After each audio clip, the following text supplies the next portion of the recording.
সমালোচনা তোমার লাইফে থাকবে। তুমি যতদিন বেঁচে থাকবা ততদিন তোমার লাইফে সমালোচনা থাকবে, অবহেলা থাকবে, অবজ্ঞা থাকবে, তুচ্ছ-তাচ্ছিল্য থাকবে। এটাই স্বাভাবিক, এটাই জীবন। তবে এই যে সমালোচনার, এই যে তুচ্ছ-তাচ্ছিল্যতা, এই যে অবজ্ঞা, এই যে অবহেলা, এই বিষয়গুলোকে খারাপ লাগার দিক হিসেবে নিলে হবে না। এগুলোকে তোমার অনুপ্রেরণা হিসেবে নিতে হবে। কারণ তুমি যখন এগুলোকে অনুপ্রেরণা হিসেবে নিবা, তখন এটা তোমার মধ্যে একটা জেদ তৈরি করবে।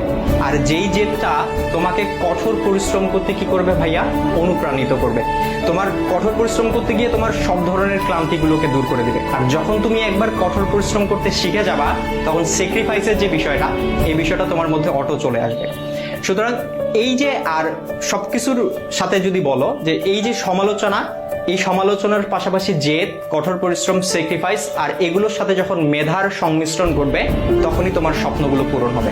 সুতরাং সমালোচনাকারীর এই যে সমালোচনা, এই যে অবজ্ঞা, এই যে অবহেলা, এই যে তুচ্ছ-তাচ্ছিল্যতা, এই বিষয়